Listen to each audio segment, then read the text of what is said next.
بسم اللہ الرحمن الرحیم۔ میں تو خوف میں ہوں، خوف، زندگی کا خوف، کام کے چھن جانے کا خوف، نوکری ختم ہو جانے کا خوف۔ میں تو اسی میں زندگی گزار رہا ہوں۔ عزیزانے تو ماہ رجب ہے، رجب وہ مہینہ ہے کہ جسے پروردگار نے اپنے آپ سے منسوب کیا ہے۔ کتنا میں نے رجب سے فائدہ اٹھایا ابھی تک، کتنا میں نے رجب کی، رجب شہر، رجب ایک نہر ہے جنت کے اندر، کہ مجھے اس دنیا میں یہ موقع ملا کہ میں اس نہر میں غوطے کھاؤں۔ خدا نے اپنے آپ سے کہا یہ میرا مہینہ ہے۔ خوب اس مہینے کے اندر میں نے کتنا اللہ سے اپنے رابطہ جوڑا۔ پہلا چیز جو اس مہینے کے اندر سب سے زیادہ کہی گئی ہے وہ استغفار ہے، کہ صبح اور شام 100 دفعہ استغفر اللہ ربی واتوب الیہ، استغفر اللہ واسألہ التوبہ۔ کتنی میری زبان ہلی ہے استغفار کے لیے۔ عزیزان محترم، یہ اللہ نے ہمیں اپورچونٹیز دی ہوئی تھی کہ یہ کرو۔ ایک شخص آیا، آیت اللہ عظمہ بہجت رضوان اللہ تعالیٰ علیہ، درود بھیج دے محمد والے، اللہم صلی اللہ علیہ۔ آقا بہجت کی خدمت میں آیا کہ مجھے کچھ ذکر دیں، مجھے کوئی وظیفہ دیں۔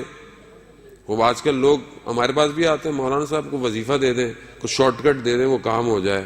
وہ باہر آدمی گئے آج کل شارٹ کٹ کے چکر میں، دین میں بھی شارٹ کٹ چاہ رہا ہوتا ہے کہ کچھ شارٹ کٹ دے دیں، یہ 2-4 نمازیں پڑھ لیں تو سب طے ہو جائیں۔ عزیزان محترم، شارٹ کٹ اگر ہوتا تو میرے نبی رسول خدا اتنی زحمت کرتے اسلام کے لیے۔ اللہم صلی علی محمد۔ ہاں، شارٹ کٹ نہیں ہے، کچھ عمل ایسے ہیں جو آپ کو تیزی سے آگے لے کے جا سکتے ہیں۔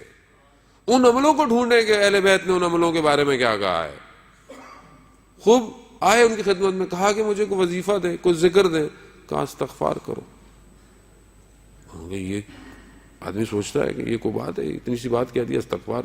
خیر کہتے ہیں ہم، وہ عالم کہتا ہے، شخص کہتا ہے کہ میں نے سستی کی عمل کے اندر اور عمل انجام نہیں دیا۔ کہتے ہیں میں سو رہا تھا، میں نے خواب میں دیکھا کہ مجھے ایک بہت چونٹی سے پہاڑ کی نیچے پھینکا جا رہا ہے، تو اچانک سے مجھے یاد آیا کہ استغفار کروں۔ کہہ رہے میں نے استغفار کرنا شروع کر دی تو مجھے اچانک سے زمین پہ آرام سے بٹھا دیا گیا۔ صبح جب میں اٹھا تو میں آغا بہجت کی خدمت میں گیا تو میں نے انہیں اپنا خواب فرمایا تو وہ مسکرانے لگے اور انہوں نے کہا کہ کیونکہ ہم چیزوں کو سمجھتے نہیں ہیں، غافل ہیں، عمل چھوٹا ہو مگر خدا کے نزدیک بہت بڑا ہوتا ہے۔ عزیزان محترم، استغفار، آیت اللہ تحریری حفظ اللہ فرماتے ہیں استغفار تاریکی کو دور کرتا ہے۔ کون سی تاریکی؟ بولیں گے یہاں تو روشنیاں ہیں، روشنیوں کا شہر ہے۔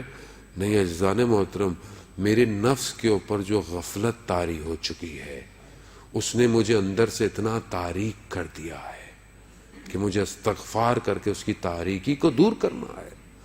سب سے بہتر عمل استغفار ہے۔ ابھی چند دن باقی ہیں، ہم اس کو انجام دیں۔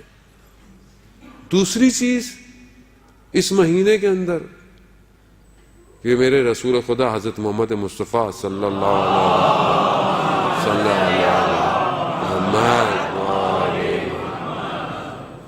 رسول خدا نے ارشاد فرمایا کہ جو شخص ماہ رجب کے جمعے کو 100 دفعہ سورہ توحید کی تلاوت کرے گا، روز قیامت ایک نور ہوگا جو اس کی جنت تک رہنمائی کرے گا۔ اللہم صلی علی محمد۔ عزیزان محترم، آپ یہ دنیا کے بڑی بڑی سرچ لائٹیں، یہ بڑے بڑے ٹاور چمکنے والے، یہ یہیں ماند پڑ جائیں گے۔ وہاں روز ظلمت ہے، وہاں تاریکی ہے، وہاں کوئی نور نہیں ہے، یہی نور ہے۔ کہ جب حدیث طلانی ہے کہ وقت نہیں کہ میں ابھی بیان کروں، انشاءاللہ فرصت ملی ایام میں، پروردگار نے حضرت موسیٰ سے کہا کہ ذکر نور، میرا ذکر نور ہے موسیٰ، یعنی میرا ذکر کرو۔ نور ہوگا تمہارے طرف ہر طرف. ایک شہید ہو گیا. جب شہید ہو گیا جوان تھا, ایک بڑے عالم دین ان کے گھر ان کے والدین سے ملنے گئے تو کہا آپ کے بیٹے میں 2 خصوصیتیں تھیں. ایک تو اپنی فیلڈ میں تھا اتنا کہ اس کو شہید کر دیا گیا, دوسری چیز وہ خدا کا شب کی تنہائی میں عابد تھا. 32 سال کا جوان تھا. یعنی 32 سال میں انسان اتنی عبادت کرتا ہے کہ کوئی اولیاء خدا کو پتہ چل جائے کہ کتنی عبادت کرتا ہے. انہوں نے کہا کہ روز قیامت روز تاریکی ہے, سورج نہیں ہے قیامت میں. جب کیونکہ آپ کو پتا ہے سب ختم ہو جائے گا, محشر الگ سے برپا کی جائے گی, وہاں پہ یہ سورج نہیں ہے.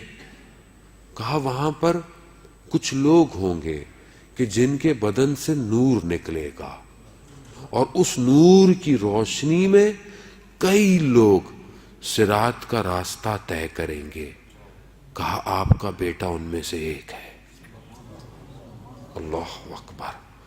یعنی انسان خود تو نورانی ہو اور لوگوں کو بھی نور کے ساتھ قیامت میں لے کے جائے. وہ تو اس نور کو ڈھونڈیں, یہ انویسٹمنٹ کریں اس دنیا کے اندر.